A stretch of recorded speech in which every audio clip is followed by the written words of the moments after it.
So there was a time in our lives when my wife and I, where we watched a lot of Dateline. Anybody go through a Dateline phase where you're like, it's super into Dateline? So when Dateline started out, it was kind of like 60 Minutes. It was a little more newsy, some interviews, but they did more story type stuff. But at some point, the people at NBC, the people at Dateline, they decided to go all in on murder, which is pretty cool. Specifically, they went all in on spousal murder. So they would tell a lot of stories about spouses that murdered one another. In fact, comedian Jim Gaffigan said, if you watch Dateline, it appears that most marriages end in murder, which is kind of funny and true. If you watch that show, they seem to be so happy, and then one of them dies. But it also underlines, that reality underlines just how challenging it can be to love somebody else. So if you are just joining us, the last couple weeks we've been in this series, as you saw on the bumper, called Till Stress Do Us Part. And we've been talking about how difficult and challenging it can be to love another person, because life is heavy and life gets in the way. Now, if you're here and you're not married or you're not a part of a couple, that's perfect. That's totally okay, because while we're talking a lot about couples and marriage in this month, this conversation is so much bigger than just romance. In fact, it's something that Charlie mentioned a little while ago, that it's all of our relationships. It's about friendship and community. It's about life and choices. It's about who we are and how we live, and ultimately the decisions that we make. Because one of the biggest obstacles to healthy relationships is dealing with and managing just the complexity of life. And it's no wonder that the New Testament is full of instructions of how we should relate to one another, how we should treat one another. We're told things like to honor one another and accept one another, to live in harmony with one another, to be at peace with one another, to be kind to one another, to forgive one another and care for one another and pray for one another. We're told to comfort one another, encourage one another, do good to one another, submit to one another, be humble towards one another. Don't judge one another, but bear with one another. And at least 15 different times in the New Testament, we're told to love one another. Now, none of those things that I just rattled off, none of them were written to married people or to couples. They were actually said to all of us about the way that we treat and react and behave towards everybody. And so part of this conversation has been if that is the standard, right? If that's what God is talking to us, if that's the conversation God's having with us about how we just treat the people who are sitting in the row next to us, how much more the people who are closest to us, how much more the people under our roof. And then there's the one that we talked about in week 1 of this series, and it's found in Galatians chapter 6, verse 2, which just says, carry each other's burdens, and this way you will fulfill the law of Christ. And what's the law of Christ? What does that even mean? Well, it means to love people the way that Jesus loved us. In fact, those were his words. In John 13, Jesus says, a new commandment I give to you, as I have loved you, so you must love one another. And so how do we do that? What does that look like? Well, according to Galatians, it means to carry their burdens. But it's hard, right? Because we got our own stuff to deal with. We got our own burdens to bear. And trying to carry their burdens is like pouring their stress in a cup that's already full and overflowing with our busyness and responsibilities and our burdens and our stress. And so what do? Well, that's what we spent a lot of time kind of diving into last week. If you haven't been here, man, go back and listen to the podcast. This series, hands down, our church is 4.5 years old. Hands down, this series and all the things I've ever stood on this stage and talked about, hands down, this series has gotten the most feedback from the most people, both positive and negative. And so I encourage you, go check out the podcast. You can find it wherever podcasts are found. But today I want to peel back another layer of this conversation and kind of get underneath why so many of us end up there to begin with. Why so many of us end up so stressed out with too much on our plate, too much going on. Have you ever had a moment when something negative or difficult or challenging or painful happened and you were just already at your limit and you're like, that's it, I can't handle it, I can't do it anymore, and it just sort of sent you over the edge, and so the way that you dealt with it was to not deal with it? Or you just tried to escape. You're like, Mexican food, here I come. And they're like, you just ate. You're like, what does that have to do with anything? going to Mexican food. A few years ago, my wife, Hansi, she called me with some really challenging news that was going on with one of our kids. And it was like autopilot took over on my car. And I went straight to Miguel's Jr. and just like, there's a chicken burrito in my future. Or maybe you just put on your pajamas and grab a container of ice cream and text your boss that you're not going to make it for the next 8 weeks. Or you jump online and they're like, no need for add to cart today. Going straight to that buy now, button, baby. Like that's one click. Woo, it's good. Frequently bought together. Sounds good to me. I'll take them both. We all have our own version of that, right? And honestly, while it's probably not the best thing, there are times when we're so overwhelmed, it feels like the only thing that we can actually do. In the end, we're just trying to distract ourselves from what's happening in that moment. But what do you do when the thing that you're trying to escape? What do you do when the thing that you're trying to distract yourself from isn't just some stressful or challenging situation that just happened to pop up? What do you do when the thing that you regularly find yourself trying to escape from is your life? See, I'm convinced that the reason that we're so stressed out is because we've taken on more than we should, which is we spent 35 minutes talking about last week. But today, I want to drill down on that because the reason why we've taken on more than we should is because of the gap that exists between what we imagined and what actually is our life. See, because no matter who you are, no matter how you're wired, you have a story about how you want your life to look, how it's supposed to go, what you expect to happen, but there's always a gap between our ideal and what's actually really happening in our life. We all have gaps between our story and the actual story that we're living, between who we want to be and who we actually are, between what we imagined our life and our family and our marriage and our career and all of those things, what we imagined they would actually be like and the way that it actually is. We want our home to be perfect, but also we both work full time and we can't keep up. We want our kids to get all the love and time and attention in the world, but we just don't have the energy for that. We love each other and we want deep connection and romance, but we have almost no time together because, well, we just have no time. We want to help take care of our aging parents or be there with our family, but we both work full time and live 2 states away. Or a million other things that are a part of your life and a part of mine. And these tensions that we're trying to manage, it's just so stressful because what we wanted to happen is not happening. What we thought it was going to be like, it isn't like that. It's all the things that we do in the name of bridging that gap that stress us out, that wear us down, that drive us crazy. So King Solomon made an observation in an Old Testament book called Ecclesiastes, where he was just coming toward the end of his life and writing reflections on life and faith and his journey. And he wrote this observation in Ecclesiastes that hits pretty close to home. It's found in Ecclesiastes chapter 2, verse 22 and 23. It says this. He says, "What do people get for all the toil and anxious striving with which they labor under the sun? All their days, their work is grief and pain, and even at night, their minds do not rest. This, too, is meaningless." Whew. I have my wife read my notes every weekend before we get here and just give me, she's my biggest supporter and harshest critic. She's always like, "That's dumb. Don't say that. Why would you write that? Don't tell that story again. I'm so sick of that story. I'm sick of you saying," she's that's the kind of feedback I get on Saturday mornings. But when she read that, she goes, "Oh my gosh, it's like he wrote this verse about me. Pain and grief during the day, and my mind doesn't rest at night." Last week, she woke up and she said, "I'm so tired. I was solving problems in my dreams." And I was like, "What are you talking about? What are you talking about?"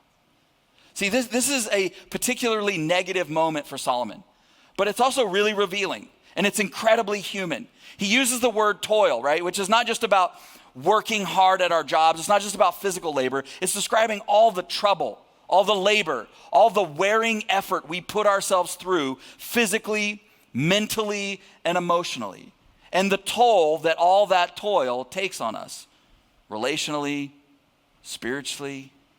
And so he describes days that are filled with struggle and nights where our bodies rest, but our hearts and our minds don't. And he calls it toil and anxious striving, all in an effort to close the gap between what we thought our life was going to be like and what we're actually living. Does that sound familiar? Well, what's interesting to me is that this isn't a money thing or an achievement thing. Because if you know anything about Solomon, that he had more money than he knew what to do with. He achieved more than most people ever have. Built things and designed things and created things, and he was more productive in his lifetime and achieved more. And yet, here at the end of his life, he's trapped in the same thing that we get trapped in. Where it's like, go, go, go, you've got one life to live, and don't stop, and do more, and success, and win, and you got to climb the ladder, and you got to grind and travel the world, and you got to get, you got to have the perfect kids, and well, you can't go out, you can't meet with those other moms if you don't look this way, if your kids don't behave this way, if your kids have food on their face, or their socks don't match, or you got to be perfect, or you got to reach this place in your career, you got to do this thing, you got to surpass that person. You got to live in this neighborhood. And whatever you do, you got to keep trading up because it all needs to be upgraded. What needs to be upgraded? All of it, everything. Your car, your phone, your TV, your house, your body, your love life, your kids' school, your kids' opportunities. Just never stop grinding. You ever walk into Costco and see stuff you didn't even know you needed, but now you need it? Whew, I love that about Costco. And I hate that about Costco. But if you ever get a quiet moment, you better just fill it with something, right? Don't fall behind. You got to get ahead. I mean, talk about toil and anxious striving. I mean, that could be the very description of life in our culture. And we're not trying to just bridge the gap between our ideal and what's real. But then we see the gap between us and what other people are doing, right? Because you can always find somebody who's doing what you're trying to do, but they're doing it better than you ever could do it. And you're just like, wait, this guy's he's raising 4 kids and fostering 2 more, and he's got a 6-pack, and he's about to run his 3rd marathon, and he just started his 2nd side business, and he's crushing his social media game, and he builds houses for the homeless on the weekends. I hate this guy. Is there anything more stressful than knowing that you're doing your absolute best and it's still not enough? And that's the beauty of social media and constantly being connected, right? There's no escaping the fact that you just don't measure up. Not just to your life, but to their life. And so when you find out that guy actually isn't perfect, and he's doing steroids, or he cheated on his taxes, or he has a drinking problem, or he's got a secret second family somewhere else, we don't recognize it for what it is, right? We don't recognize it that it's that he ended up in all of those places, doing all of those things, making all those decisions because he was trying to bridge the gap. We don't learn from the cautionary tale that is his life. Nope. You just feel relieved, right? Thank God. I thought I was just a loser. I'm glad that guy is dumber than me. See, we haven't connected the dots that we're doing what he's doing. He's just an overachiever at it. Like him, we're trying to bridge the gap between who we hope to be and who we actually are, between the life we want to live and the life we're actually living. And the way we try to bridge that gap is just by taking on more and more and more and more. And so we spend money we don't have, and we outsource roles that we really do want to have and things that we really do want to do for our family just so we can work more, so we can have more. We're trying and trying and trying and trying and trying to close the gap to reach that ideal. But here's what we can learn from what Solomon said. You can't earn or achieve your way to peace and calm. You cannot. I love what he says a couple of chapters later. In Ecclesiastes chapter 4, verse 6, he says, it's better to have 1 handful with tranquility than 2 handfuls with toil and chasing after the wind. And my question this morning for you is I wonder if we believe him. That better is 1 handful with peace and calm and connection and rest and satisfaction than 2 handfuls with wearing ourselves out and wearing the people that we love out by chasing after the wind.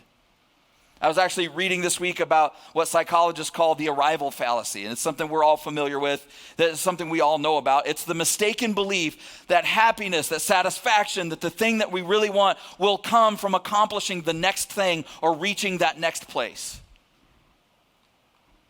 And the problem is it actually guarantees the opposite. What it guarantees is that we will get stuck in a continuous cycle of dissatisfaction because we arrive to that place, but it's short-lived or we don't feel it at all. And so we think, well, it must just be the next one. It must be the next place. It must be the next rung on the ladder. Because you know what's on the other side of all that toil and striving? More toil and striving. Because it's just never enough to bridge the gap. Because you get there and the goalposts moved. And so we spend so much time, we spend so much energy trying to get what we want that we end up not having the time or the energy for the thing that we really, really need. Deep, life-giving relationships. Solomon uses the phrase chasing the wind over and over and over again. What a great description. Have you ever felt like that could be the description for your life? I mean, is there a better metaphor for how life feels sometimes? That we spend our days running as hard as we can, chasing the wind in whatever direction it's blowing, thinking if we go that way or this way or that way, that we're going to end up exactly where we want to be. And then we wonder how we ended up so far from the people that we love. In those moments, we end up being liked and admired and cheered on by strangers, by coworkers, by acquaintances. Because, well, we made it. Like we got into the right neighborhood and we got our kids into the right school, or our bank account reached the right place, or we reached the right part in our career. And people that barely know us stand and applaud.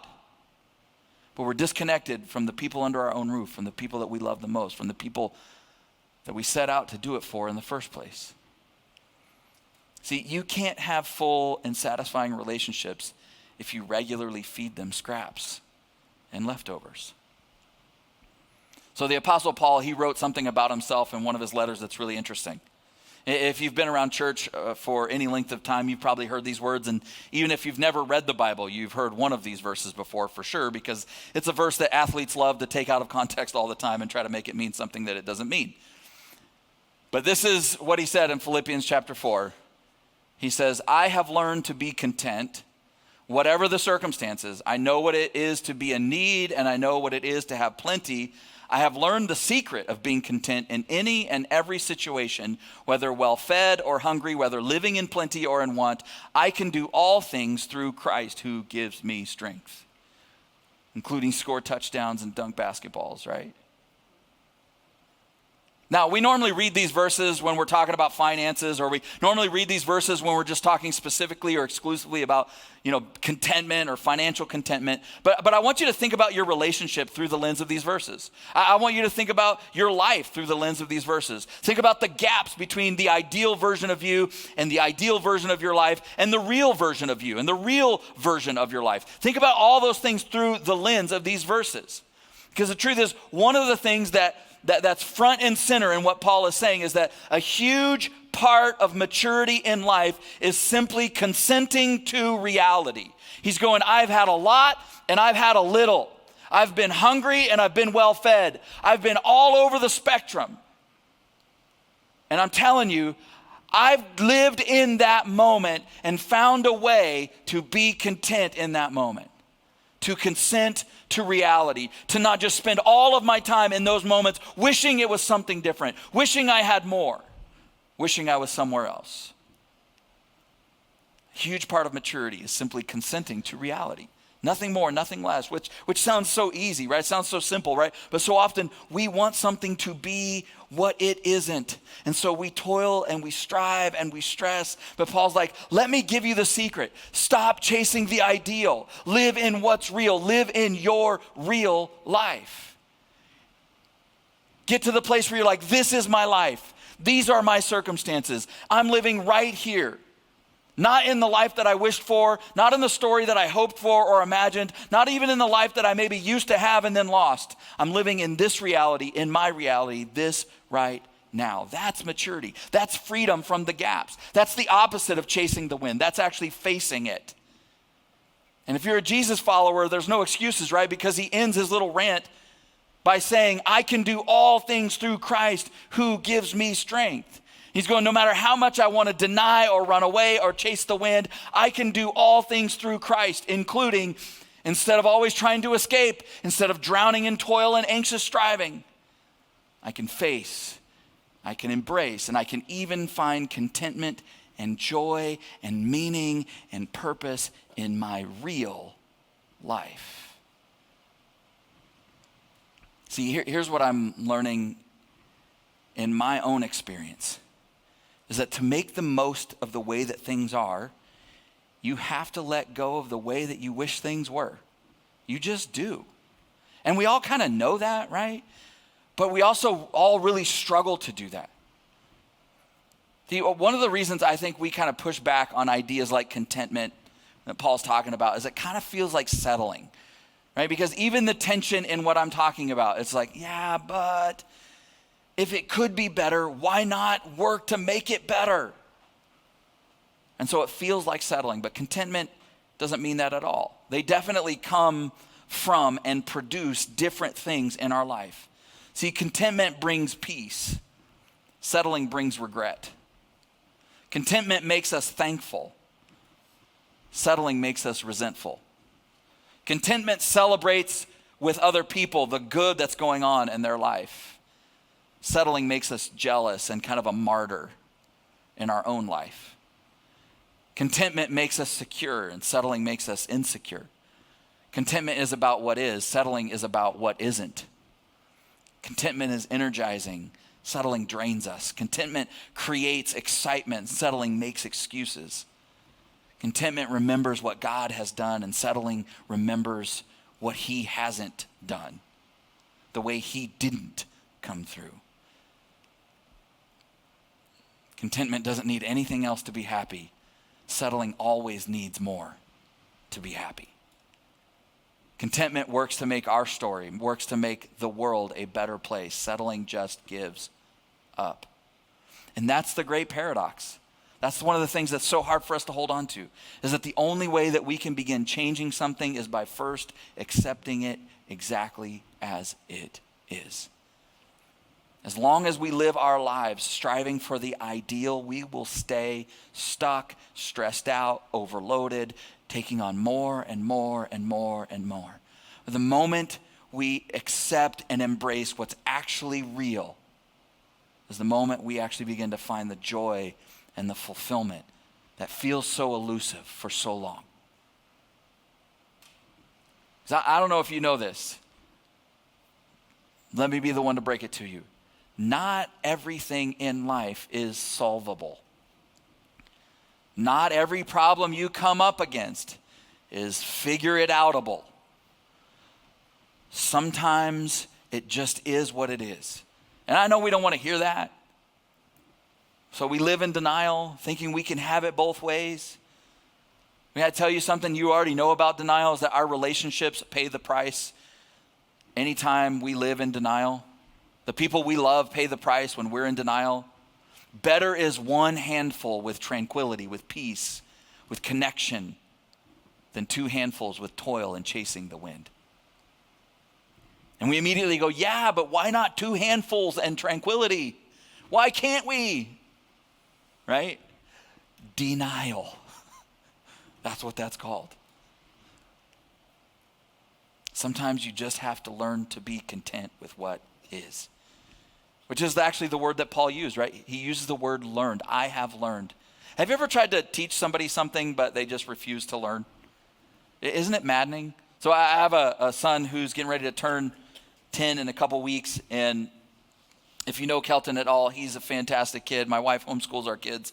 And one of the things that nobody tells you about homeschooling is that teaching math to kids is maybe the worst experience anybody could ever go through. My wife's a teacher, and still, there's times where I'm like, all right, I got to tap, you're out. I'll sub in because I think you're going to kill him. But I think there's times where Kelton, like, he hates math.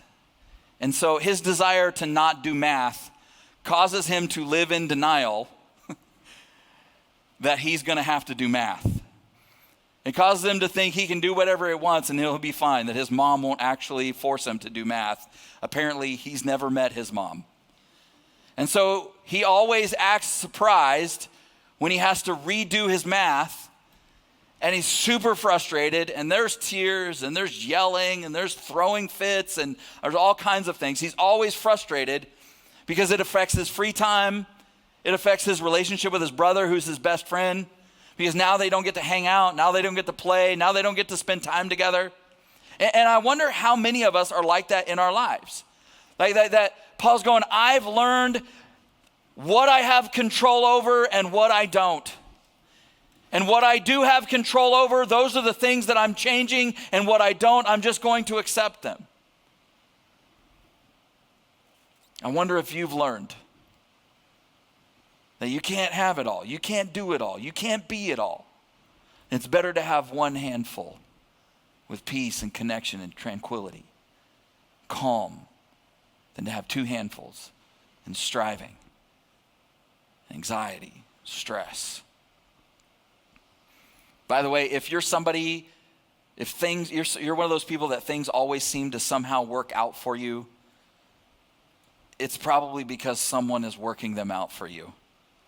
If you're like a young adult or a teenager living at home and things always seem to work out for you, it's probably because you have a parent that's always working them out for you. If you are one of those people who's married and things always seem to work out for you, it's probably because your spouse is the person that's always working them out for you. And I say that from experience as a guy who's married to somebody who makes my whole life go and is always making things work out for me. She actually sent me this meme like 3 weeks ago.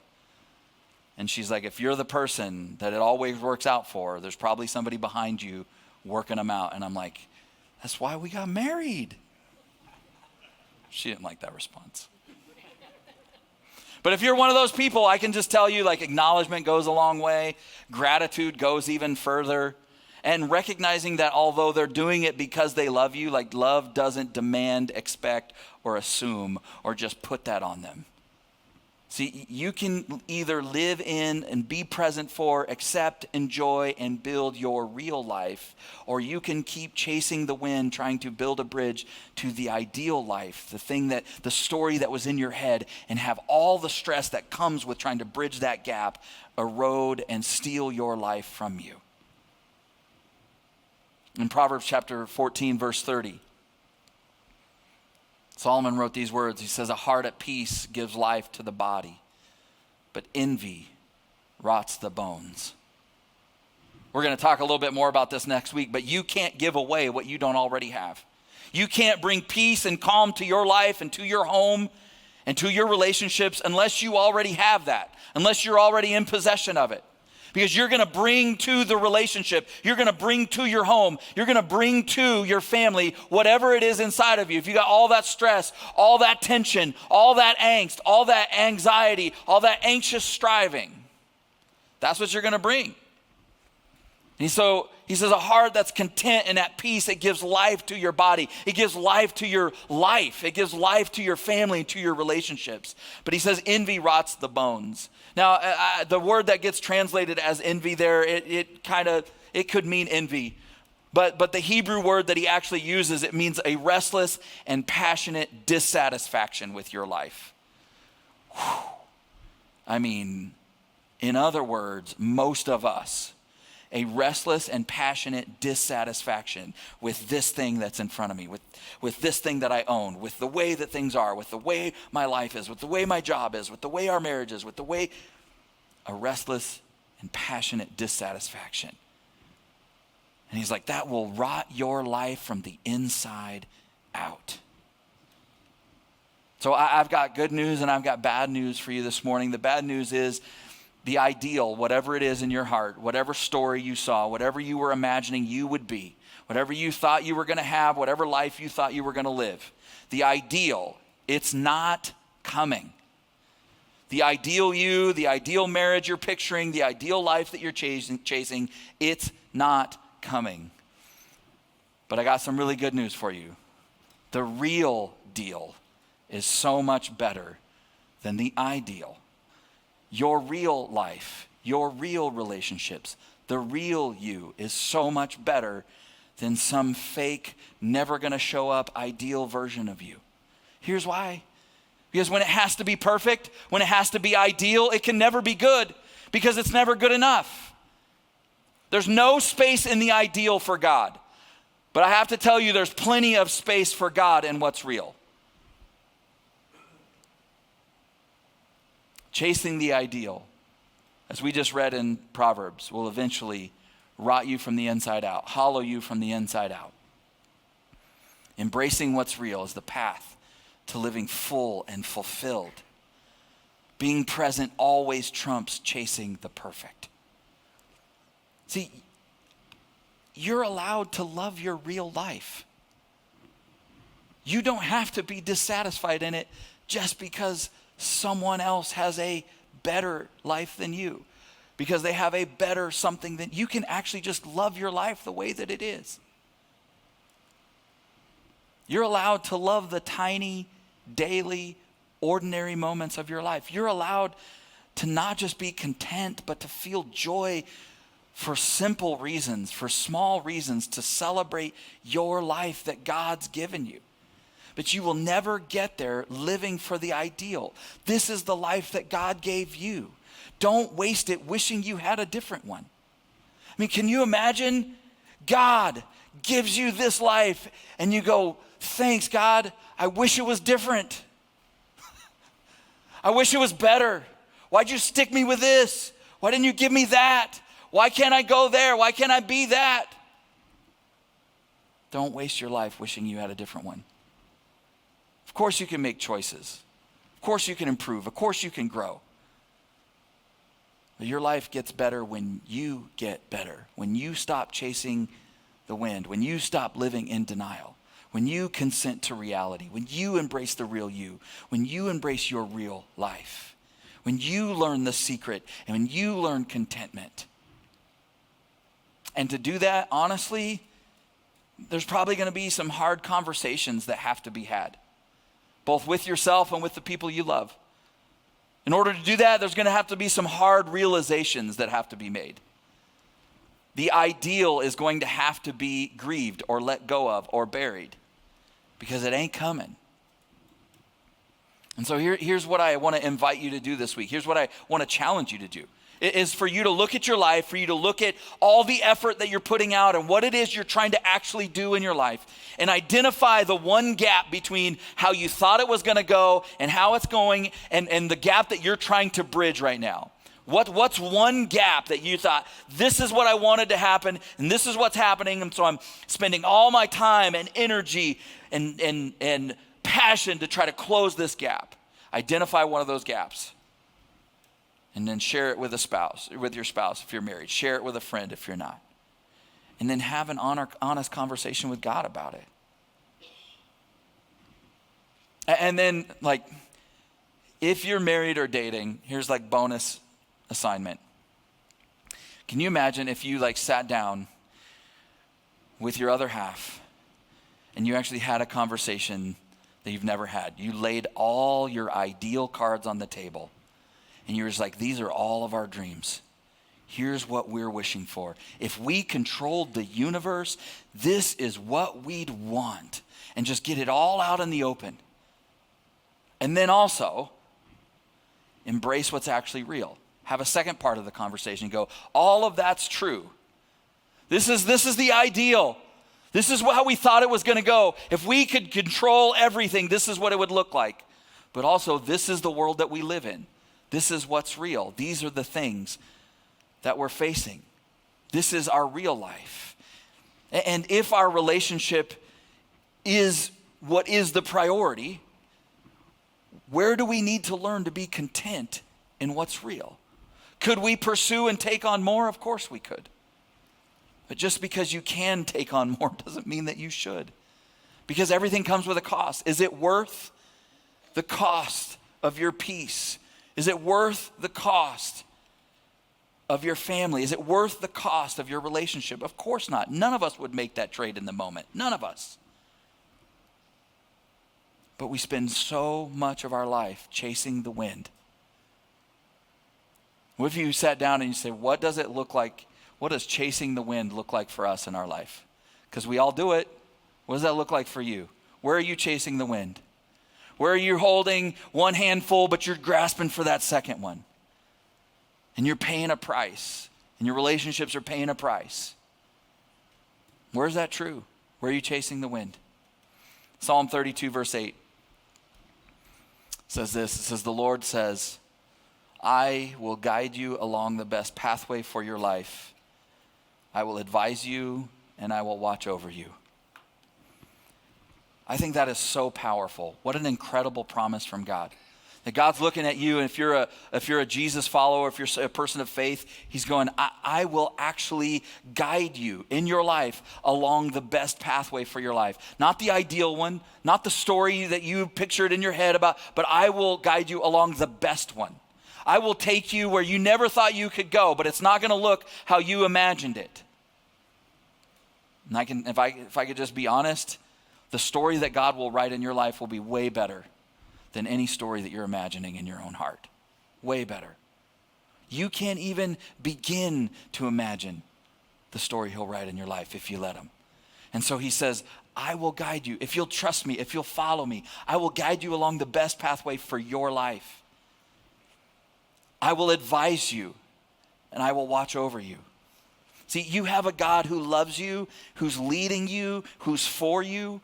And if you will follow him, he's going, I will advise you. When you get stuck, when you come to a crossroad and you go, we have a handful, should we reach for another? Then he'll go, no, this is where you stop. This is where you learn contentment. This is where you trust me. I will watch over you. You don't have to strive anxiously. You don't have to spend your life chasing the wind. You can spend your life following me. And if you do, I'll guide you along the best path for your life. I dare you to trust God to guide you to the best path for your life. Let's pray together.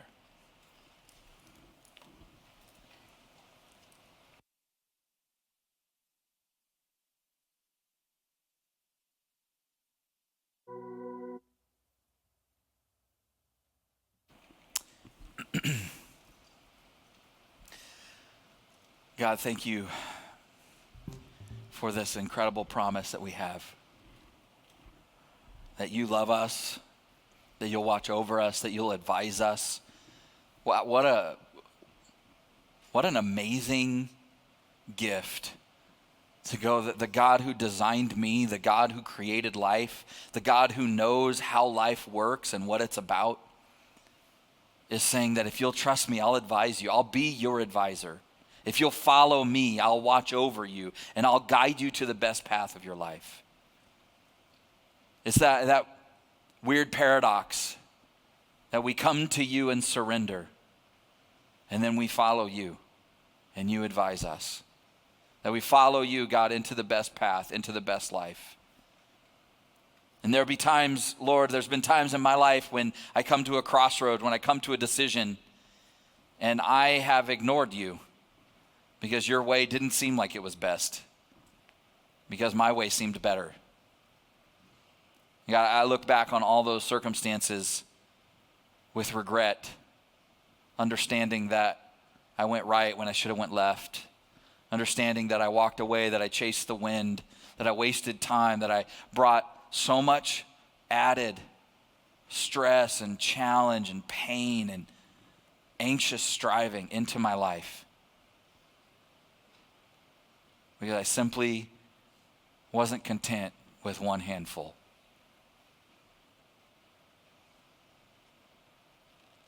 God, we have spent so much time in this month talking about how we're complicit in our own stress because we just take on so much. We get overwhelmed, and yet we consented to it all.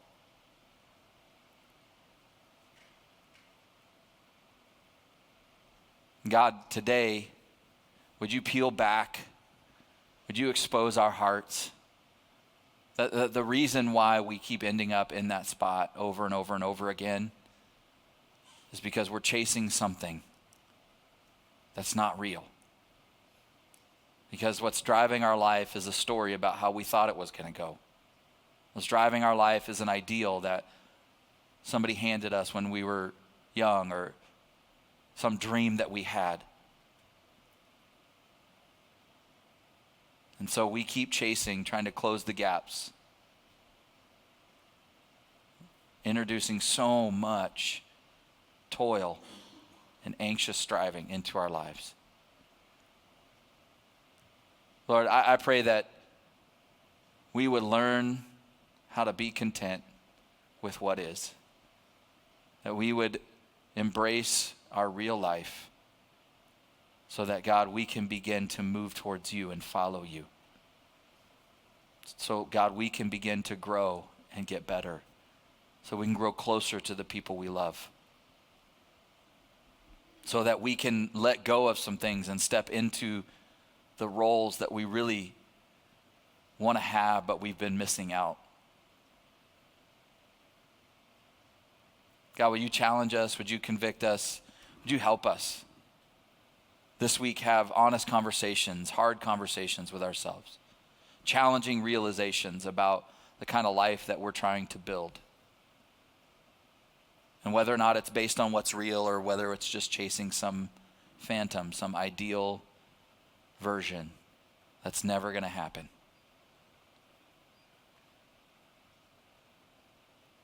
Lord, I pray that for all of us, we would step into the place where we begin to trust you, to guide us, to lead us into the best path for our life.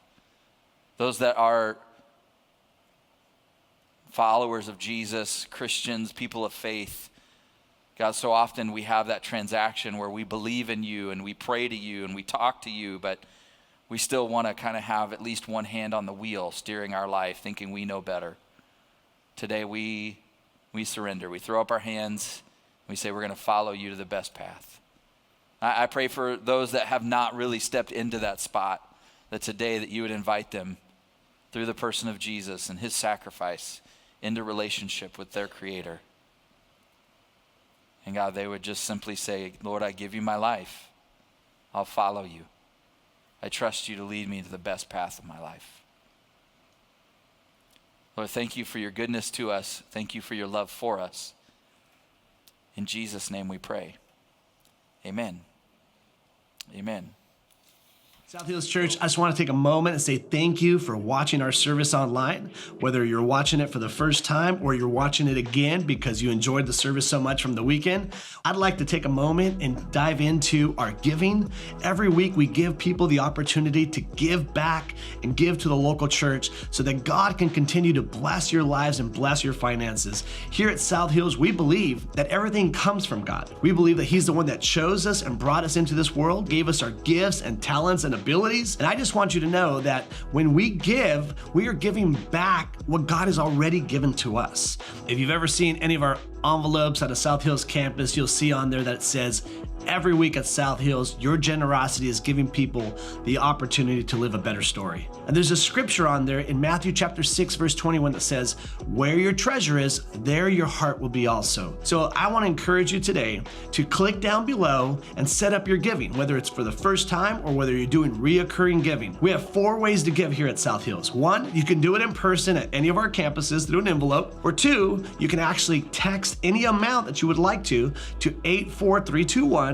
And the 3rd way is to download our Church Center app. I encourage you to do this one because the Church Center app gives you opportunity to stay connected with our church and your campuses. It's a great tool and resource for you to know what's going on. And the 4th way to give is to give online. You can go to southhills.org/give and you can set up your giving there. Whether you're a guest of our church or whether you are a member of our church, whether you simply just like to watch our services, I encourage you to trust God with your finances so that He can bless and anoint your finances and you can be trusting God in this journey of living life to the fullest. I love you and thank you for watching our online service today.